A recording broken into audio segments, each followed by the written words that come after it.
10월 둘째 주 예배 자리에 나오신 여러분 모두를 주의 이름으로 환영합니다.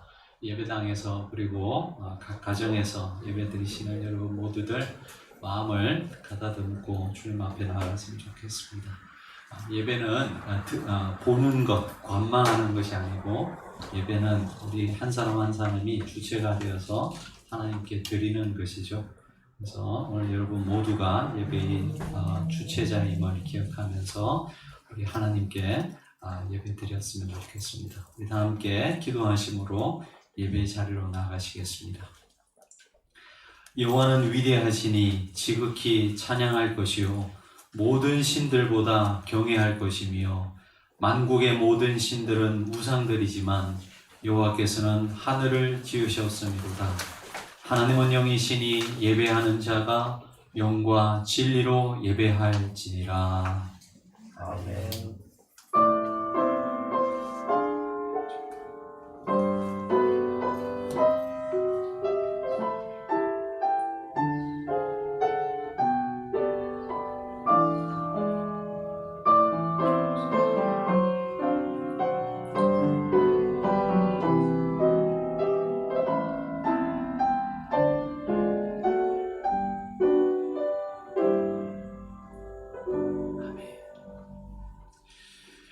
우리의 영광의 찬양 10장으로 하나님께 영광 돌리시겠습니다. 찬송가 10장입니다.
전능한 주시여 각 사람 마음에서 떠나지 마시고 계십소서.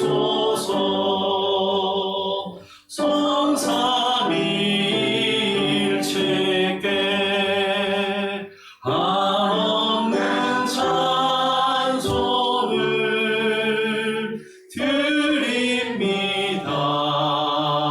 존귀한 주님을 영광 중배롭고 영원히 모시게 하옵소서.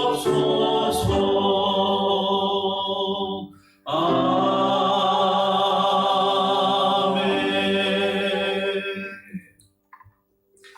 우리 다 함께 사도신경으로 우리의 신앙을 함께 고백하시겠습니다.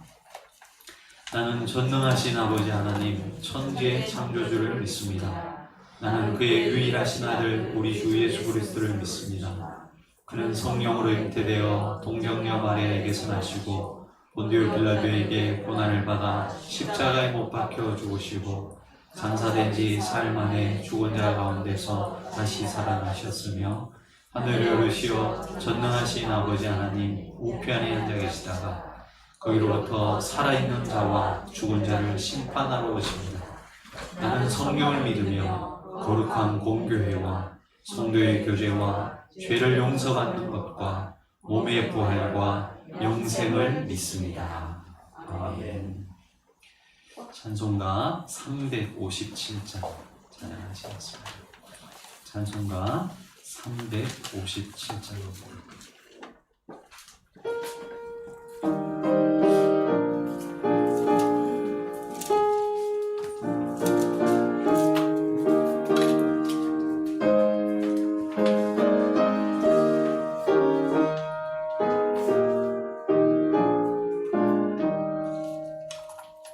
주 믿는 사람 일어나 다 힘을 합하여 이 세상 모든 마귀를 다 쳐서 멸하세. 저 앞에 오는 적군을 다 싸워 이겨라. 주 예수 믿는 힘으로 온 세상 이기네. 믿음이 이기네. 믿음이 이기네. 주 예수를 믿음이 온 세상 이기네. 온 인류 마귀 개결로 큰 죄에 빠지니 진리로 띠를 띠고서 늘 기도 드리세. 참 믿고 의지하면서 겁없이 나갈 때 주 예수 믿는 힘으로 온 세상 이기네. 믿음이 이기네. 믿음이 이기네. 주 예수를 믿음이 온 세상 이기네.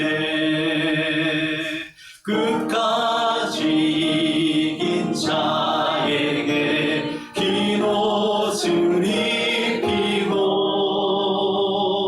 또 영생 복을 주시니 참 기쁜 일세.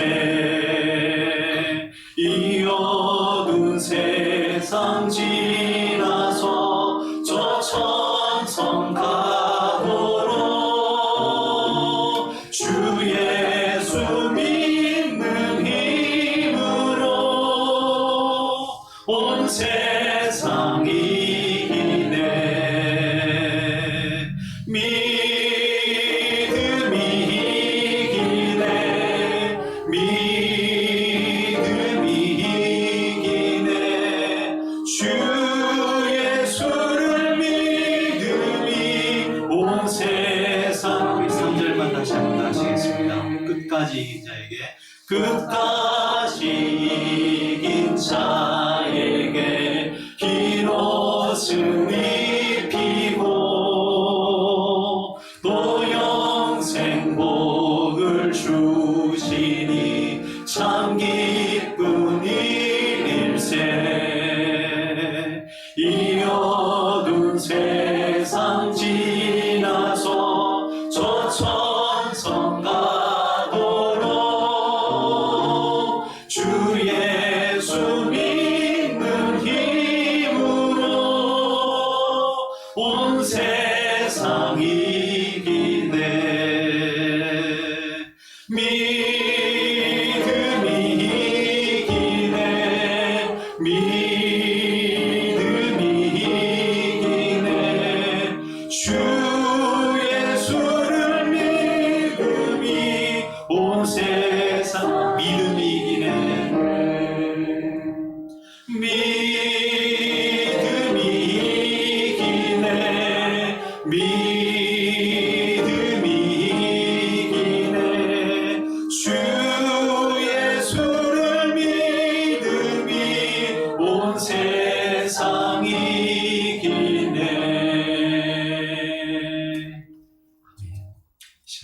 대표해서 이순옥 권사님 기도해 주시겠습니다.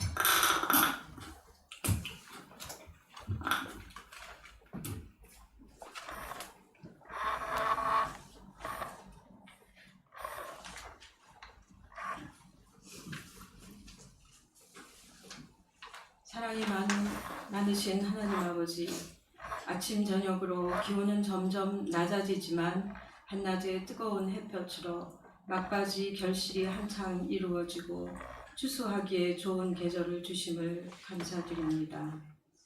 오늘 모든 성도가 함께 한자리에 예배를 드리지 못하지만 한마음으로 하나님 앞에 나와 예배를 드리게 하심을 또한 감사드립니다. 예수 그리스도께서 피 흘려 죽으시고 부활하신 은혜로 말미암아 죄 사함을 받고 하나님의 자녀로서 살게 되었지만 하나님의 자녀답게 살고 있는지 돌아볼 때 그렇지 못함을 이 시간 고백합니다.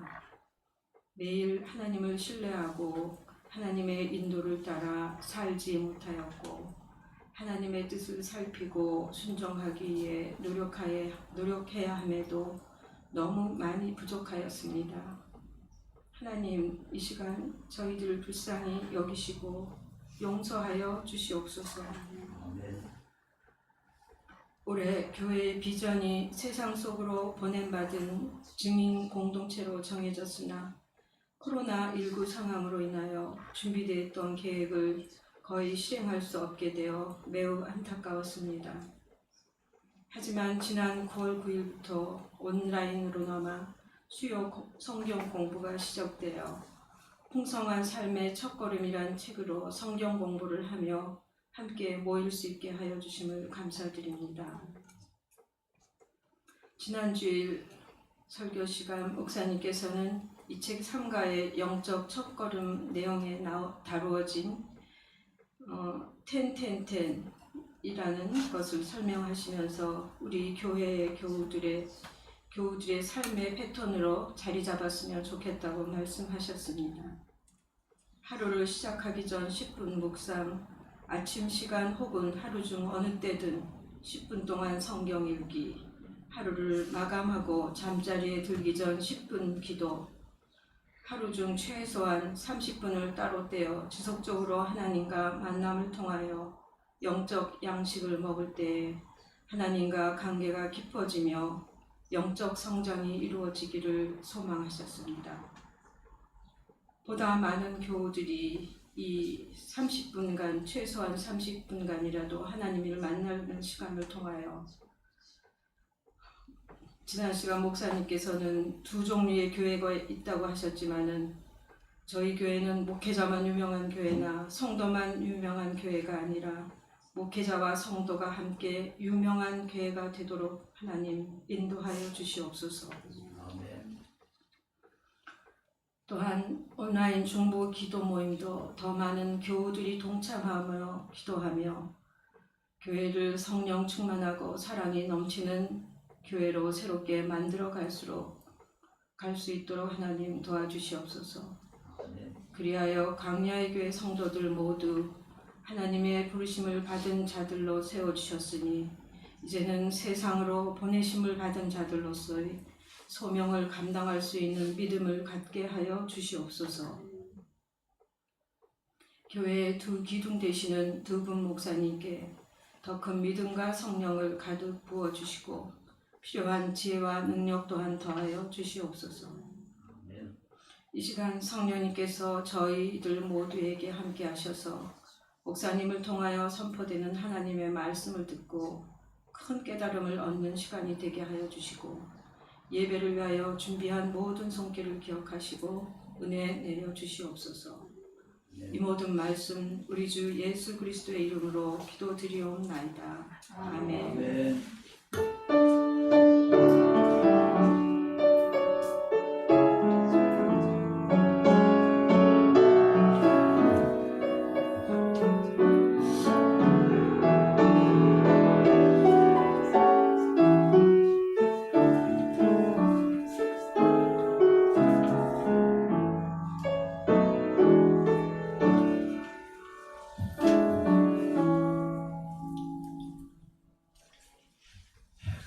기도하겠습니다. 다시 한 번 더 오늘 예배 나오신 여러분 모두를 주의 이름으로 환영합니다. 우리 시간 좌우로 바라보시면서 한번 평화 인사를 나누시겠습니다. 하나님의 평강이 함께하기를 원합니다. 이렇게 고백하시면서 여러분 모두에게 하나님의 평강이 함께하기를 원합니다. 함께 찬양하시면서 서로를 축복하시겠습니다. 사랑의 나눔 있는 곳에 사랑의 나눔 있는 곳에 하나님께서 계시도다. 사랑의 나눔 있는 곳에 사랑의 나눔 있는 곳. 가정에서도 예배드리는 모든 분들에게도 하나님께서 지금 여기에 계시도다.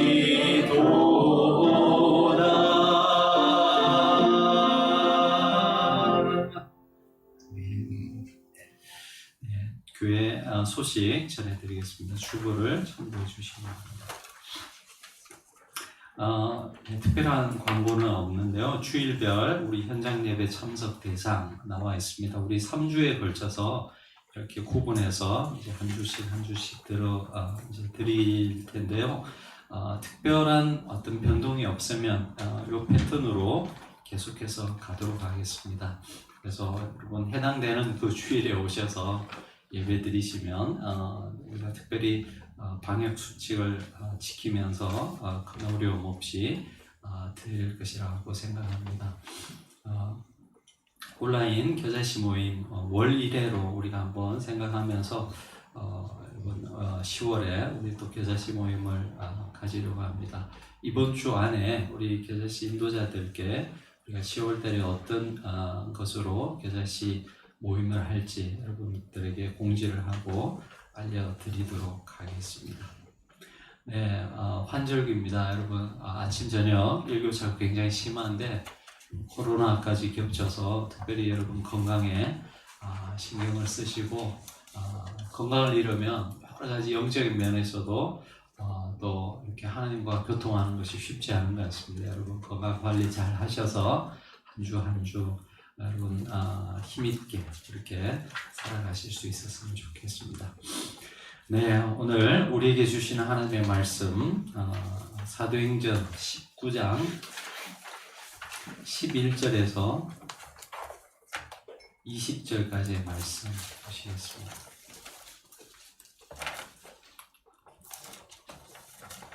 사도행전 19장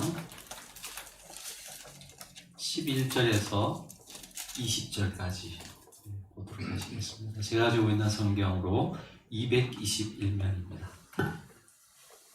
사도행전 19장 11절에서 20절까지 한 절씩 교독하시겠습니다. 하나님이 바울의 손으로 놀라운 능력을 행하게 하시니 신들과 사람들이 바울의 몸에서 수건이나 치마를 가져다가 병든 사람에게 주면 병이 떠나고 악기도 나오더라. 이에 돌아다니며 마술하는 어떤 유대인들이 시험삼아 악귀 들린 자들에게 주 예수의 이름을 불러 말하되 내가 바울이 전파하는 예수를 의지하여 너희에게 명하도라 하더라. 유대의 한 제사장 스게와의 인고가 되고 이를 물더니 악귀가 대답하여 이르되 내가 예수도 알고 바울도 알거니와 너희는 누구냐 하며 악귀 들린 사람이 그들에게 뛰어올라 눌러 이기니 그들이 상하여 벗은 몸으로 부딪혀서 도망하더라. 에베소에 사는 유대인과 헬라인들이 다 이 일을 알고 두려워하며 주 예수의 이름을 높이고 믿는 사람들이 많이 와서 하나님을 또 마술을 행하던 많은 사람이 그 책을 모아 가지고 와서 모든 사람 앞에서 불사르니 그 책 값을 계산한즉 은 5만이나 되더라. 가슴이 힘이 있어 흥망하여 세력을 얻으니라. 아멘. 초기 아프리카를 탐험했던 그 유럽인들은 꼭 현지인 가이드를 필요로 했습니다. 왜냐하면 길을 잘 알지도 못했고 밀림이기 때문에, 그리고 또 짐을 들어줄 그런 포터들이 필요했기 때문입니다. 어느 탐험가가 원주민 3명을 고용해서 아프리카를 탐험하기 시작했습니다. 3일을 여행한 후에 그 원주민이 이렇게 이야기하는 것이었습니다. 이제 더 이상 못 가겠습니다 하면서 짐을 내려놓는 것이었습니다. 탐험가들은 대부분 그 시간을 정해놓고 스케줄을 짜서 날마다 이동하면서 탐험을 하지 않습니까? 그래서 굉장히 난처하게 되었습니다. 그래서 일단 왜 저러는지 사정을 한번 들어보자 싶어서 물었습니다. 이유가 무엇이냐고. 그랬더니 그 원주민이 이렇게 대답하는 것이었습니다. 우리는 지난 3일 동안 너무 열심히 너무 빨리 일을 했습니다. 그래서 우리의 영혼이 미처 따라오지 못했습니다. 영혼이 따라올 시간이 필요합니다. 이렇게 이야기하는 것이었습니다. 여러분, 현대인의 윤리나 가치관 속에서 그들을 판단한다면 우리가 얼마든지 할 말이 있죠. 그러나 저는 그들의 말 속에서 오늘 현대를 살아가는 우리 그리스도인들에게 있어서 이 안식일이, 이 주일이 왜 그렇게 중요한지를 우리에게 시사하는 바가 있는 중요한 이야기라고 생각합니다. 여러분, 지난 한 주 굉장히 분주하게 또 한 주를 살아오셨을 텐데 여러분의 영혼은 어디에 있습니까? 오늘 이 예배가 하나님께 영광을 드리면서도 동시에 예배 드리는 저와 여러분이 우리의 삶의 자리가 어디이고 또 내가 어디를 향해서 가는지, 내 삶의 의미가 무엇인지를 생각하면서 또 한 주를 준비할 수 있는 그런 귀한 시간이 되었으면 좋겠습니다. 지난주에 이어서 계속해서 사도행전 19장 말씀을 우리가 묵상하도록 하겠습니다. 기억나시겠지만 여러분, 지난주부터 이제 바울은 에베소라는 곳에 새롭게 와서 사역을 시작하게 되었습니다.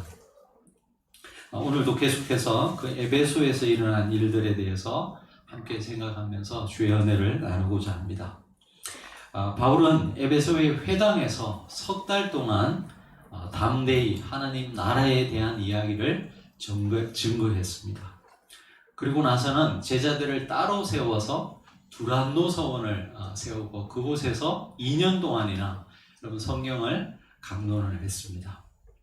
오늘 본문에는 그 일이 있은 후에 이 에베소에서 일어난 결과들에 대한 이야기들을 우리에게 보고해 주고 있습니다. 이 2년간의 사역을 마친 후에 이 에베소에 굉장히 놀라운 일이 일어났습니다.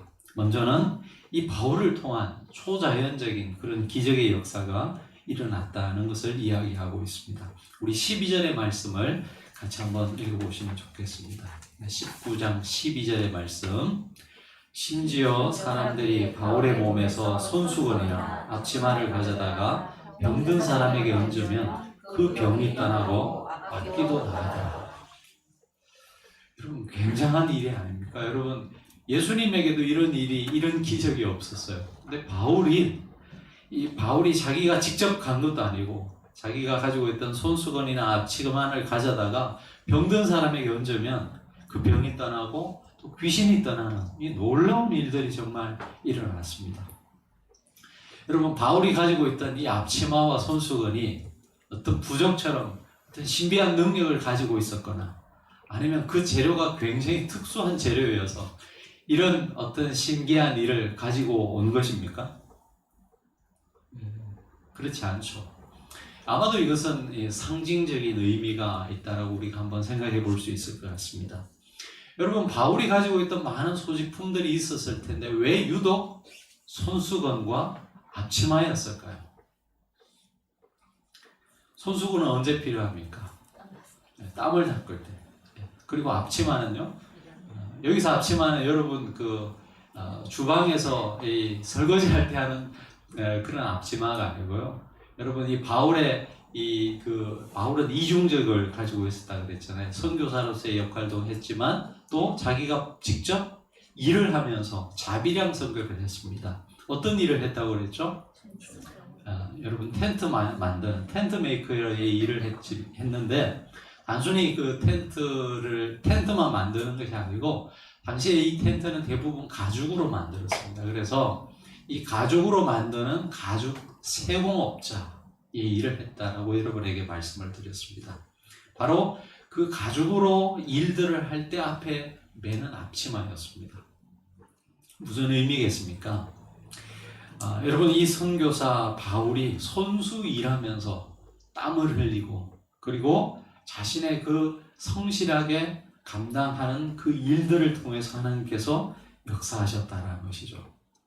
그래서 하나님의 권능이라는 것은 일상 속에서의 이 땀과 노동, 헌신과 수고를 통해서 이루어지고 있다는 것을 오늘 이 말씀은 우리에게 말씀해 주고 있습니다.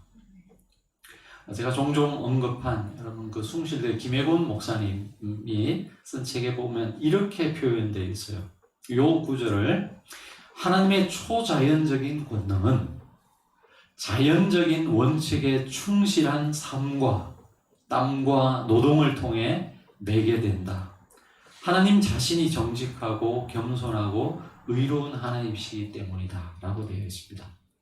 여러분 이 하나님의 초자연적인 역사가 바로 이 자연적인 원칙에 충실한 삶으로부터 기인됐다라는 것을 이야기하고 있습니다.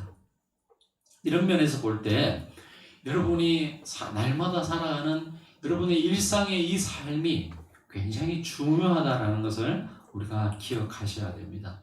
하나님의 능력이라고 하는 것은 바로 거기로부터 출발된다는 것이죠. 제가 대학 다닐 때 선교 단체에서 훈련받고 활동을 했었는데요. 그때 우리가 외치던 구호 중에 이런 구호들이 참 많았습니다. 이 대한민국에 그리스도의 계절이 오게 하자, 이런 말들. 그리고 뭐 또 선교 집회 같은 거 하면요, 열방을 내 품에, 이런 거창한 구호를 외치면서 기도했고, 그때 막 가슴이 뜨거워졌던 그런 기억들이 있습니다. 근데 이제 졸업을 하고 아마도 우리 청년들 중에도 그런 어떤 마음을 느끼신 분들이 참 많이 있을 텐데, 여러분 아마 일반인들은 몇 번 여러분 그 직장에 어플라이 하지 않습니까? 근데 수없이 거절 당하는 자신의 모습을 보고 또 어떻게 직장을 구해서 결혼을 하고 살아가는데 겨우겨우 그 힘겨운 사회생활을 이겨나가는 그런 자신의 모습을 보기도 하죠. 우리 여성들 같은 경우는 자녀를 출산하고, 그 젊은 때 대학 다닐 때는 그렇게 거창한 기도를 하고 가슴에 불을 담고 살았는데 현실에 안주해가는, 자녀들도 한두 명 키우다 보면 거기에 매몰되어 가지고 겨우 내 신앙 지키기에도 급급한 그런 삶을 살아가는 자신의 모습을 보면서 굉장히 공허한 마음을 가질 수도 있을 것입니다. 하지만 여러분 오늘 이 바울의 모습을 한번 보시기 바랍니다. 하나님의 역사는 어떤 거창한 구호로부터 시작되지 않고요, 하루하루 힘겹게 살아가지만 그 땀 흘리는 삶의 현장으로부터 시작된다는 것을 하나님은 이 말씀을 통해서 우리에게 보여주고 있는 것입니다. 그래서 자기가 서 있는 그 삶의 자리가 어쩌다 보니까 있는 자리가 아니고 하나님께서 나를 그 자리에 보내셨다는 것을 굳게 믿으며 하루하루 내가 넘어야 될, 감당해야 될 이 삶의 무게를 지탱하면서 살아가는 바로 그 삶의 현장으로부터 하나님의 역사는 시작된다는 것을 여러분 꼭 기억하시기 바랍니다. 지난주에 제가 그 가수 나훈아 씨 이야기를 하면서 은혜 받았다고 했잖아요. 그냥 드리는 말씀이 아니고요, 정말 그래요. 저는 여러분의 삶의 현장에서 한 분 한 분이 정말 땀 흘리면서 최선을 다하는 모습을 보면요, 그 자체가 은혜가 돼요. 하나님의 역사는 바로 거기에서부터 시작된다는 것 여러분 기억하시기 바랍니다. 오늘 바울의 이야기가 그것을 우리에게 보여주고 있습니다. 근데 이 바울을 통해서 이런 놀라운 일들이 일어나니까 그것을 부러워했던 사람들이 있었습니다. 우리 13절의 말씀을 같이 한번 읽어보시겠습니다. 19장 13절 시작. 이에 이에 돌아다니며 마술하는 어떤 유대인들이 시험 삼아 믿는 자들에게 주 예수의 이름을 불러하되 내가 바울이 전파하는 예수를 의지하여 너에게 명하노라. 여기 보시면 어떤 유대인들이 나옵니다. 마술하는 어떤 유대인들. 바로 이 사람들은 뒤에도 나오지만은 책을 통해서 점을 쳐주고 돈을 받아 생계를 유지했던 사람입니다. 여러분, 근데 유대인들에게 있어서는 이 율법에 보면 점 치는 사람들이 없게 하라고 하나님께서 모세를 통해서 명하셨어요. 근데도 불구하고 이 점을 치는 그런 사람들, 그리고 점을 쳐서 생계를 유지했던 사람들이 있었다는 것을 보고하는 것을 보면 그 당시에 이 유대인 공동체가 얼마나 변질되었는지를 보여주고 있습니다. 그리고 그들 중에 스게와의 제사장 스게와의 7 아들도 있었다라고 보고하고 있습니다. 이들이 바울을 모방합니다. 그러나 뒤에 보시면 결국 귀신이 오히려 이들을 공격하면서 이 제사장 옷을 다 떨쳐버리고요, 벌거벗은 몸으로 도망가는 이런 모습을 보게 됩니다. 왜 이들은 여러분 귀신을 쫓아내지 못했을까요? 이것은 뒤집어서 우리가 생각해 본다면, 그러면 바울은 어떻게 해서 귀신을 쫓아냈을까? 우리가 한번 생각해 본다면 우리가 충분히 유추해 볼 수 있는 그런 유추해 볼 수 있다라고 생각합니다. 여러분, 바울에게 있어서 예수님은 누굽니까? 바울에게 있어서 예수님은 구원자시고 또 구속자시고, 그리고 바울에게 있어서는 예수님 그분이어야만 하는 분이 바로 예수님이셨죠.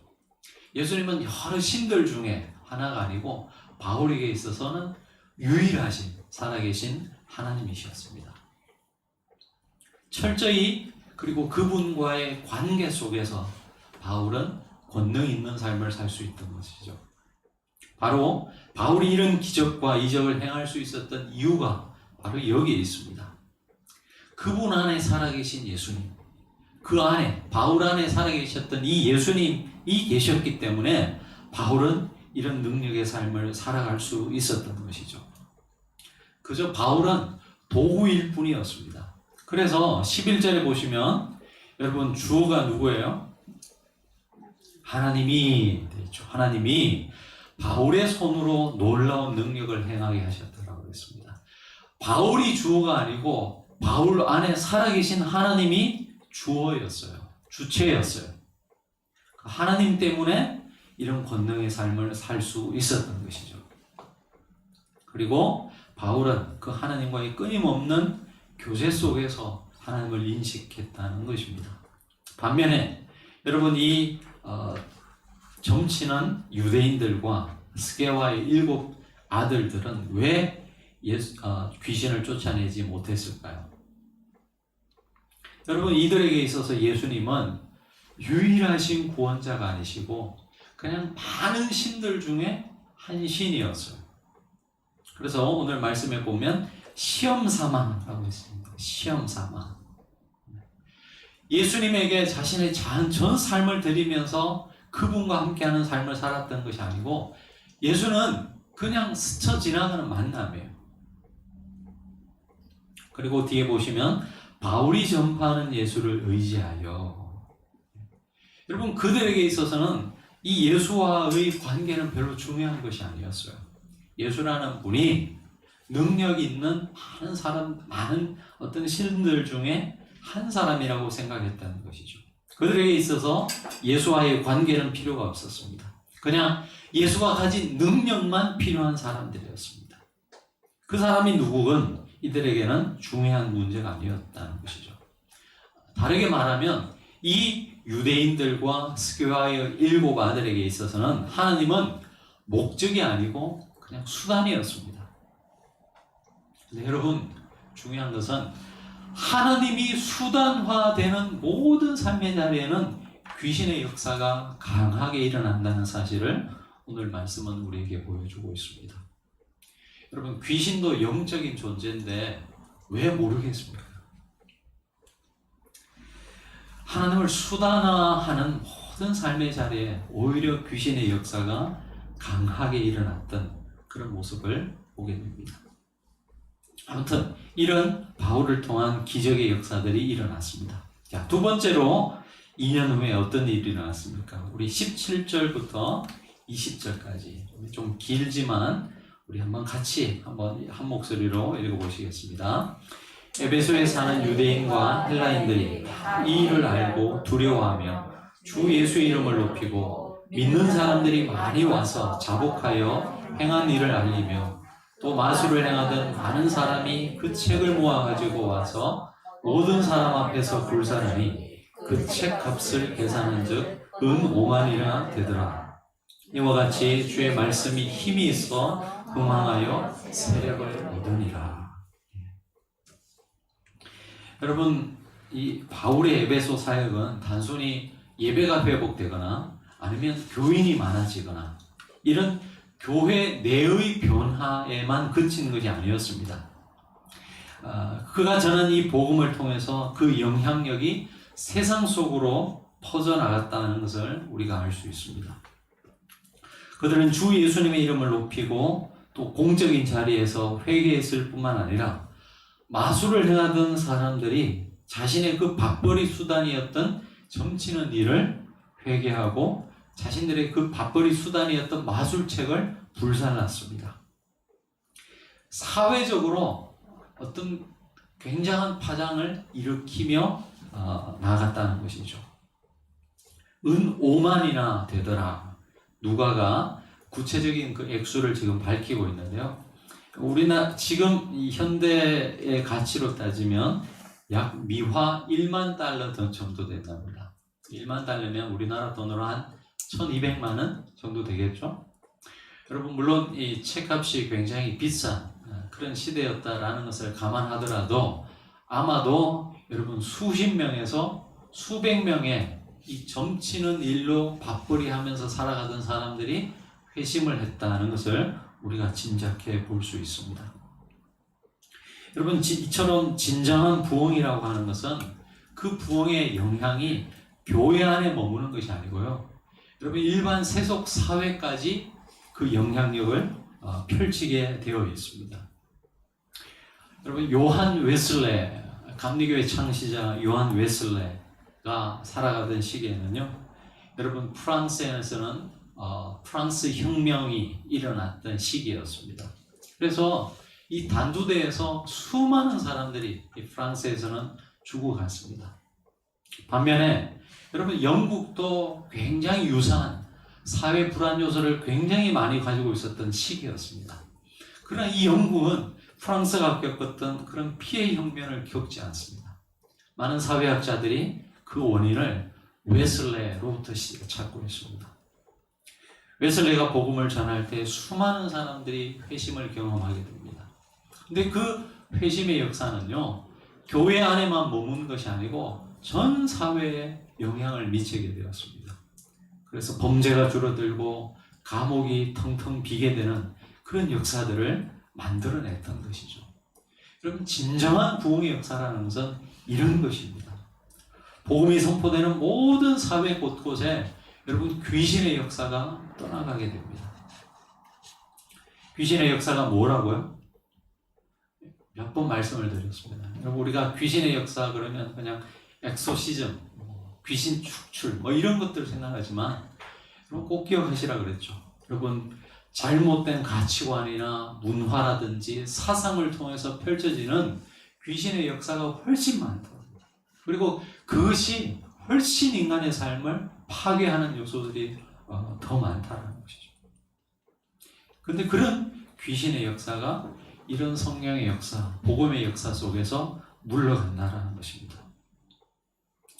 여러분, 어떻게 이런 일이 일어날 수 있었겠습니까? 왜 에베소에서 이런 일들이 일어날 수 있었겠습니까? 첫 번째는 여러분, 바울이 두란노서원에서 여러분 2년 동안이나 여러분 말씀을 가르치는 일에 충실했습니다. 그렇죠? 여러분 이런 바울의 이 선교 여행을 보면서 2년이나 머물면서 복음을 전했던 곳이 잘 없습니다. 근데 여러분 이 에베소에서는 바울이 2년 동안 머물면서 성경을 강론하고 제자들을 키우는 일에 충실했다는 것을 우리가 볼 수 있습니다. 그리고 두 번째는요, 이 바울은 여러분 이 에베소에서 여러분 우리가 오늘 본문 말씀만 보면 여러분 사람들이 회심하고 또 성령의 기적의 역사가 많이 일어나는 이런 정말 아마 바울이 그 일들을 겪으면서 굉장히 기뻐했고 감격했을 텐데요. 사실 이 에베소에서 바울의 삶은 굉장히 곤고했다는 것을 우리가 짐작할 수 있습니다. 그것은 어디에서 알 수 있냐면 여러분 이 에베소를 오기 전에 바울이 지나온 곳이 어디죠? 에베소 바로 앞에 여러 곳을 거쳤지만 가장 유명한 곳은 고린도였습니다. 그렇죠? 이 에베소에서 아마도 고린도에 보내는 편지를 썼다라고 성경학자들은 그렇게 추정하고 있는데요. 이 고린도서를 보면 이 바울이 에베소에서 어떤 일들을 겪었는지 우리가 짐작해 볼 수 있는 대목이 많이 나옵니다. 여러분 우리 성경을 한번 찾아보시겠습니다. 고린도전서 4장 9절 말씀을 보시겠습니다.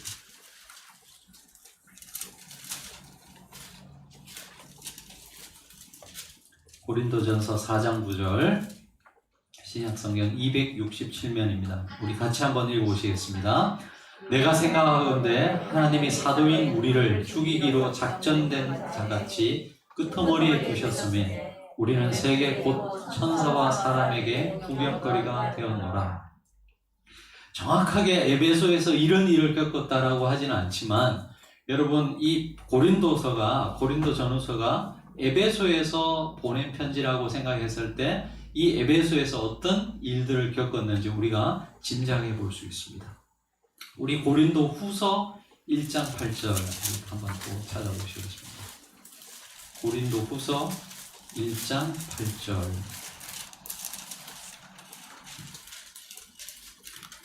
(286면입니다) 형제들아 우리가 아시아에서 당한 환난을 너희가 모르기를 원하지 아니하노니 힘에 겹도록 심한 고난을 당하여 살 소망까지 끊어지고 9절에 보시면 우리는 우리 자신이 사형 선고를 받은 줄 알았으니.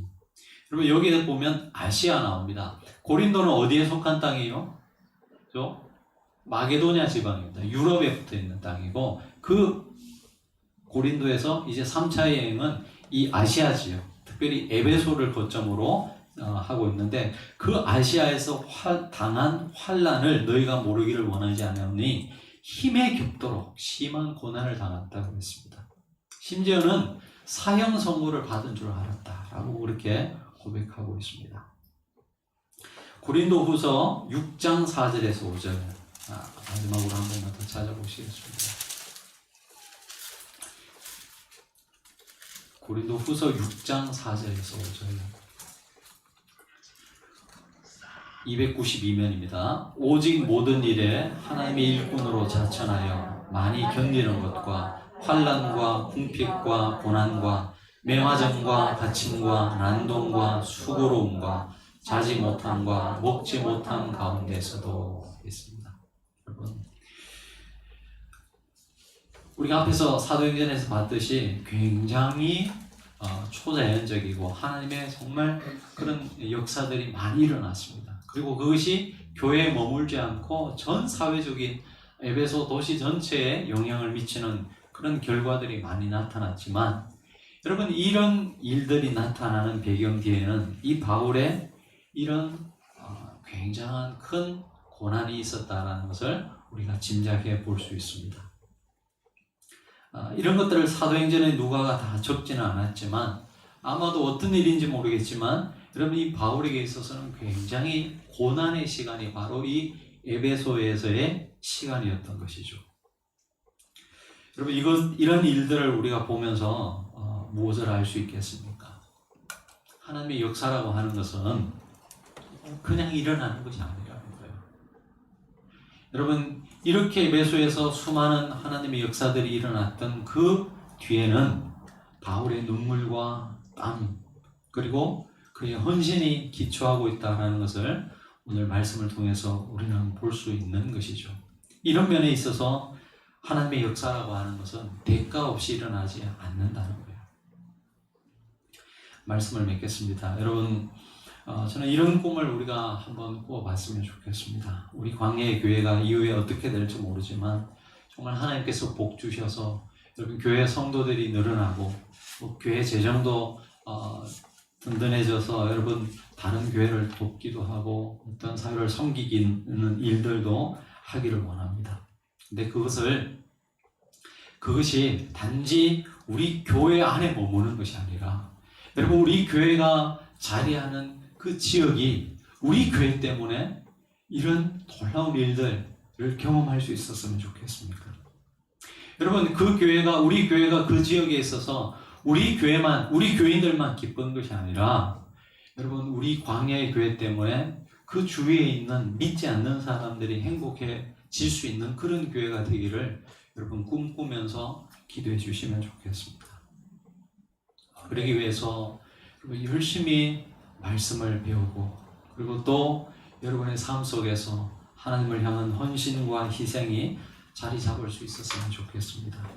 그래서 교회는 사람들로 가득 차고 그리고 그 사람들의 마음속에 예수로 가득 차는 그래서 그 은혜가 또 교회에 머물지 않고 지역 사회를 향해서 끊임없이 흘러가는 그런 복의 근원된 교회가 될 수 있기를 위해서 기도해 주시고 교회만 그럴 뿐 아니라 여러분 개인의 삶 모두가 하나님의 그 놀라운 복을 경험할 수 있는 우리 온 교회 성도들 개인의 삶, 가정, 교회가 다 될 수 있기를 주 이름으로 축원합니다. 기도하시겠습니다.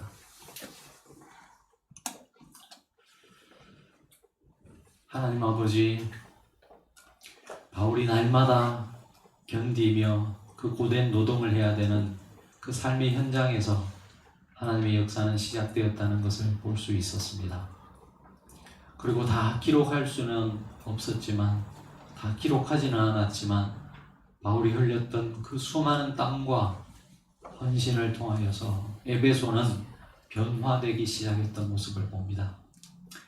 하나님 이 시대에 많은 사람들이 하나님의 복을 누리기를 원하고 또 그 복음의 결과들을 맛보기를 원하지만 그 과정은 겪기를 싫어하는 회피하는 그런 사람들 그런 우리의 모습을 봅니다. 하나님 우리 마음에도 하나님을 향한 하나님 때문에 받는 그 고난을 우리의 몸에 담아둘 수 있는 영광스러운 삶의 자리를 그 삶의 자리를 외면하지 않을 수 있도록 인도해 주시옵소서. 우리를 통하여서 하나님의 영광이 이 땅 가운데 나타나게 하시고 우리의 삶을 통해서 하나님의 살아계심이 증거되는 우리의 삶 되게 도와주옵소서. 예수님 이름으로 기도합니다. 우리 주신 말씀 생각하며 391장 찬양하시겠습니다. 391장 찬양하시면서 봉헌하시겠습니다.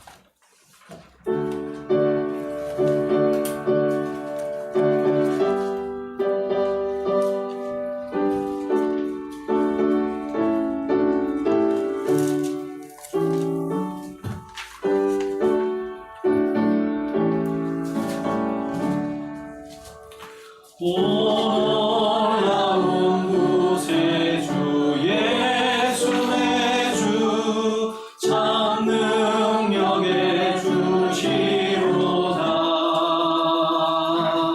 큰 바위 미단전한 그곳으로 내 영혼을 숨기시네. 메마른 땅을 종일 걸어가도 나 피곤치 아니하며 저 위험한 곳 내가 이를 때면 큰 바위에 숨기시고 주 손으로 덮으시네.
늘 성령에 감아주사 큰 기쁨 중 주님을 찬양토록 내 믿음을 도우시네. 메마른 땅을 종일 걸어가도 나 피곤치 아니하며 저 위험한 곳 내가 이를 때면 큰 바위에 숨기시고 주 손으로 덮으시네. 주 예수님 공중에 임하실 때 나 일어나 맞이하리. 그 구원의 은총을 노래하리. 저 천군과 천사 함께 메마른 땅을 종일 걸어가도 나 피곤치 아니하며 저 위험한 곳 내가 이를 때면 큰 바위에 숨기시고 주 손으로 덮으시네.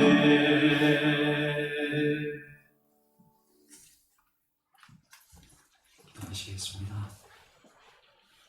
하나님 아버지, 청명한 가을 아침 저를 주의 전으로 인도해 주시니 감사합니다.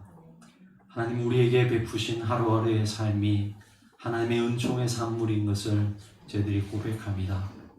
우리의 삶의 현장에서 넘어야 될 산들, 해결해야 될 어려움들이 참 많이 있지만 하나님 아버지, 한 고비 한 고비를 넘길 때마다 그곳에 함께 하시는 하나님을 만나는 은혜의 자리가 될 수 있도록 도와주시옵소서.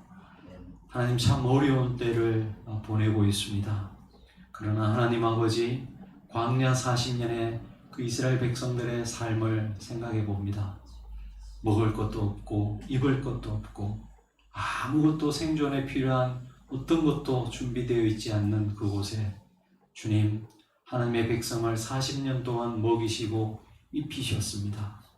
무에서 유를 창조하시고 하나님의 백성들의 삶을 책임져 주셨던 하나님의 사랑과 은혜를 기억합니다. 하나님 아버지, 오늘도 주님을 우리의 삶의 주님으로 고백하며 살아가는 주의 성도들, 그 성도들 한 분 한 분의 삶을 기억하여 주시고 하나님의 은혜로 하루하루를 인도하여 주시기를 간절히 소망하며 기도합니다. 비록 어렵고 힘든 시대이지만 하나님의 은혜가 더욱더 넘치는 하루하루의 삶을 살아가게 도와주옵소서. 사랑하는 광야의 교회 성도들 한 분 한 분이 살아가는 그 삶의 현장을 축복해 주시옵소서. 함께 일하는 분들 중에 믿지 않는 많은 이들도 있을 것입니다. 그러나 그들이 우리 성도들의 삶을 바라보면서 저들은 나와 뭔가 다른 그런 모습을 보면서 마치 요셉의 삶에 하나님 함께 하셨던 것을 그 주위 사람들이 인정할 수밖에 없었던 것처럼 하나님, 광야의 교회 성도들 한 분 한 분이 살아가는 그 삶의 현장 속에서 하나님의 영광을 보여주옵소서. 하나님 아버지, 또 이 한 주를 세상 속에서 살아가야 하는 성도들의 삶을 긍휼히 여겨주시고 매 순간 함께하여 주옵소서. 아니, 늘 주님은 우리의 삶에 함께 하셨지만 우리가 잊고 살았던 그 주님을 이번 한 주만큼은 꼭 기억하면서 살아갈 수 있는 복된 한 주의 삶 되게 도와주옵소서. 주께서 우리에게 베풀어 주신 귀한 은혜를 생각하며 우리의 삶의 물질로 또 시간으로 우리에게 주신 재능으로 주님을 섬기는 많은 성도들의 손길들 기억하여 주시고 더 풍성한 감사의 제목들로 채워 주옵소서. 이 모든 것을 다시 한 번 더 감사드리며 우리 구주 예수 그리스도의 이름으로 간절히 기도드립니다. 아멘. 네, 우리 다 함께 자리에서 일어서실 수 있다면 일어서셔서 파송에 찬양하시고 축도로 예배를 마치도록 하겠습니다.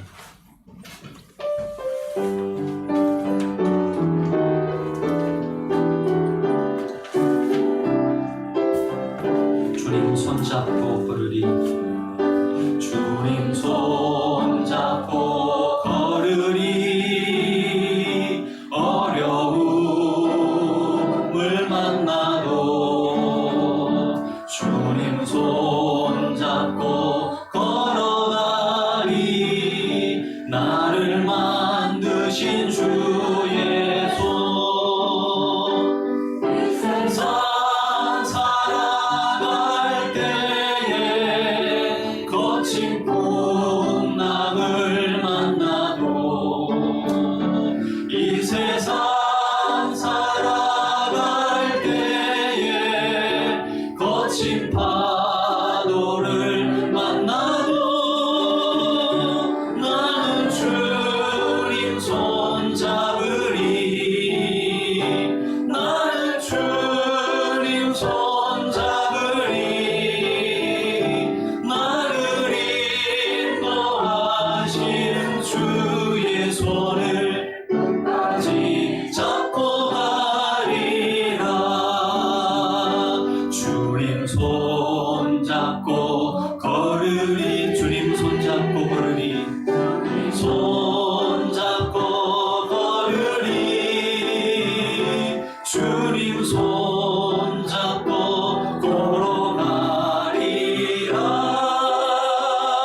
영원히 놓지 주님 손잡고 걸으리, 주님 손잡고 걸으리, 주님 손잡고 걸으리,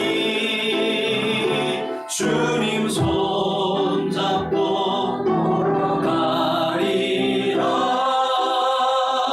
영원히 놓지 않으리, 영원히 놓지 않으리라. 사랑하는 성도 여러분, 이제 주의 말씀을 가슴에 품고 세상으로 나아가십시오. 하나님은 언제나 우리의 목적이십니다. 나의 그 무엇을 위해 이용할 수 있는 분이 아닙니다. 그분을 사랑하고 그분 안에 거하십시오. 그것이 성도의 능력입니다. 하나님의 역사는 여러분이 하루하루 살아가는 평범한 일상에서로부터 시작됩니다.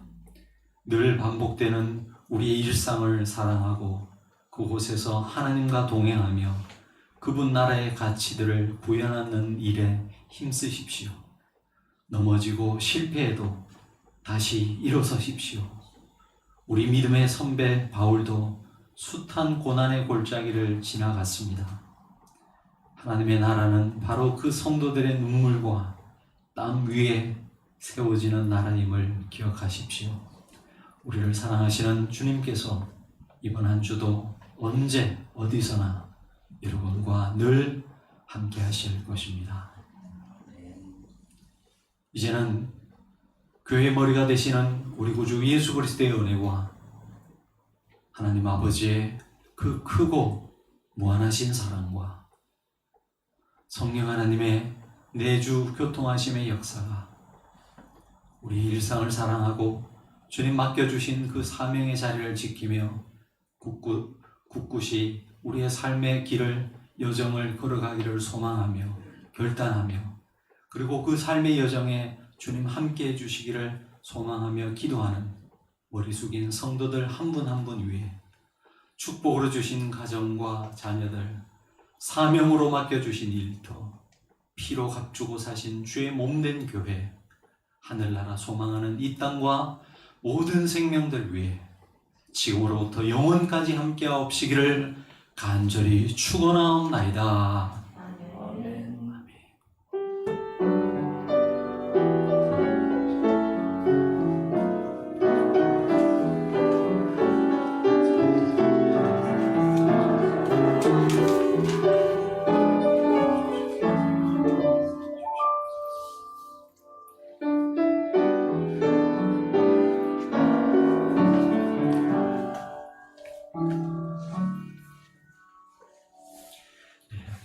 마쳤습니다. 우리 가정에서 예배드리는 여러분 모두들도 이번 한 주도 승리하는 한 주 되시기를 바랍니다. 감사합니다.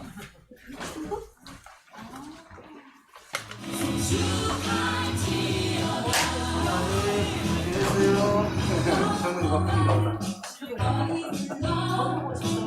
기쁨을 주시고